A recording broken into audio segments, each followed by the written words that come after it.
Do you like my body? Yes.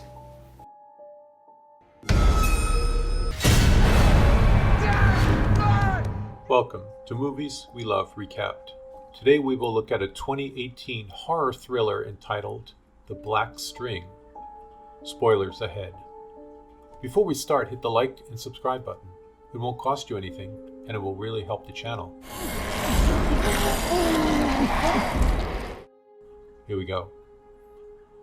Jonathan Marsh, a solitary 20-something, finds himself navigating the monotony of night shifts at a local liquor store, accompanied by his friend and shift manager Eric, affectionately known as the ERC. Jonathan is awkward around women, but he longs for female companionship.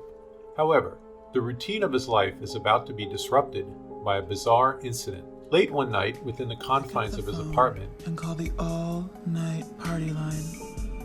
a seductive woman emerges on his TV screen, tantalizing him to explore the allure of sexy singles in his neighborhood by dialing a 1-900 number. Hello, this is Hot Chat.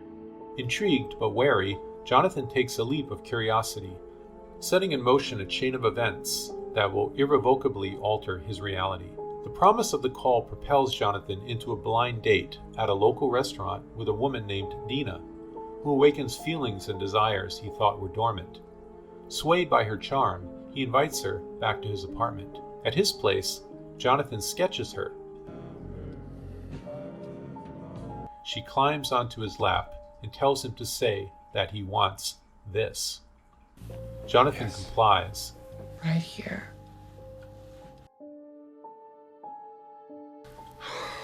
And the next morning he wakes up with an ugly, burning rash festering on his torso, and no trace of Dina. He now believes that this the girl was referring to was an STD, which he is now infected with. He goes to a doctor who takes a sample, but fails to diagnose him. Seeking answers, he revisits Dina's residence, only to be met with a perplexing situation, an unfamiliar man vehemently denying her existence. He tries to push his way inside and notices a man in a black bowler hat sitting inside, staring at him. As paranoia takes root, Jonathan succumbs to nightmarish visions of a bubbling black horror emanating through his wall. Unable to sleep, he goes back to the all-night diner where he originally met Dina. His phone rings and he hears Eric's voice beseeching him to come as quickly as possible to his house. He tells Jonathan that he is in deep trouble. Eric, you here? Upon arriving at Eric's abode, Eric is nowhere to be found. He hears Eric's voice calling to him. Intrigued by concern, Jonathan searches the apartment, only to be ambushed by an assailant concealed in the shadows. He fights for his life and awakens to find himself being arrested. At the psych ward, he discovers that he had assaulted Eric. He is shown the bloodied photos of his friend's face. Jonathan's parents remind their son of his incidents of past violence, but Jonathan believes he is being lied to. Eric says that he had never called him and found him in a catatonic state, and when he approached him, Jonathan attacked him. 3 days later, he is let out, but his parents are ordered to take charge. He is forced to be under their care. Jonathan wants to go back to his house, but his parents refuse. The psych ward doctor believes he is too unstable to live alone. Jonathan's transition back to his parents' care proves short-lived, as a sinister discovery, a murky, bubbling substance festering on his bedroom wall, and moving shadows, shatters any semblance of security. Believing he is delusional, his parents hold him down and attempt to feed him medication. He attacks them and flees the house. Unable to enter his former living quarters, he takes up residence in an abandoned home. And with no car, he is now forced to ride a bicycle for transportation. He then comes across an advertisement for a fortune teller named Miss Melinda. This leads him to an occult bookstore named The Green Man. He receives a magical defense kit and is told Miss Melinda will visit him later. Back at his abandoned residence, Jonathan reads the literature included in the defense kit. It explains how and why certain people are targeted by witch covens. It also explains how he will be sacrificed to open a portal, allowing the entry of a foul demon. That night, the door opens and Miss Melinda enters. She examines his rash and realizes he is in serious trouble. Jonathan sits in a magic circle as Melinda performs a cleansing ritual. She hands him a knife and explains how to remove the infection below the scabs.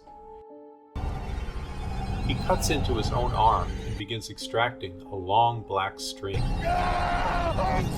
The string symbolizes the demon seed growing inside him. He screams in agony. Unfortunately, he cannot remove the string and it retracts back inside his body. Jonathan passes out from the trauma and awakens in the morning. The ritual has failed. He returns to Miss Melinda, who tells him to confront the coven of witches who first ensnared him.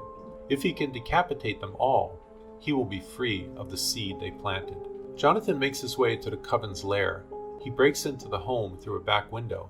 He makes his way to an upper bedroom and finds Dina wrapped in a sheet and writhing in pain.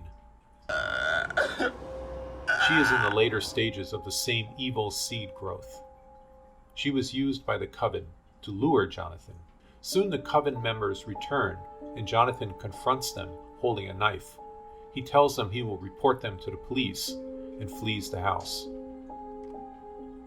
He rides to see his friend Eric. He tries to explain the whole situation and asks Eric to come with him to the house as a witness. Unfortunately, Eric thinks Jonathan is having a psychological breakdown and calls the police to come get him. He is arrested and returned to the psych hospital. In the hospital, the psychiatrist tries to show Jonathan that it is all in his imagination and he needs treatment. Jonathan doesn't buy it. The hallucinations continue, and Jonathan follows a black root-like cord that is moving towards a locked door. Inside the room, he meets a man from the coven wearing a black bowler hat. The man tells Jonathan that tonight is a very special night. Nurse! Yo, nurse! Jonathan Help! screams for the nurse, but when the nurse comes, the man is gone. Another delusion? Or was it? Determined to escape, Jonathan makes a run for it out of the hospital, but he doesn't get far. He is sedated and brought back inside. That night, as Jonathan sleeps, he wakes from a dream of a demonic hand reaching through a bubbling black ooze. He then watches in horror as a gaunt figure approaches his bed. This isn't real. It slowly climbs onto his body and reaches inside his wound. He begins to pull the black root out of his torso. He writhes in agony and horror. Finally, the demon is finished. So is Jonathan. His lifeless eyes stare empty. The next morning, we see the nurse checking on patients. She reels in horror as she opens Jonathan's door. He has eviscerated himself with the ceremonial dagger. We are left wondering, was it the demon or was it Jonathan himself? In the last scene, a car pulls up and entices a young hitchhiking female to enter the car. It is the two people from the coven. They have found their new catch. We watch the car drive off. The film ends here. Thanks for watching.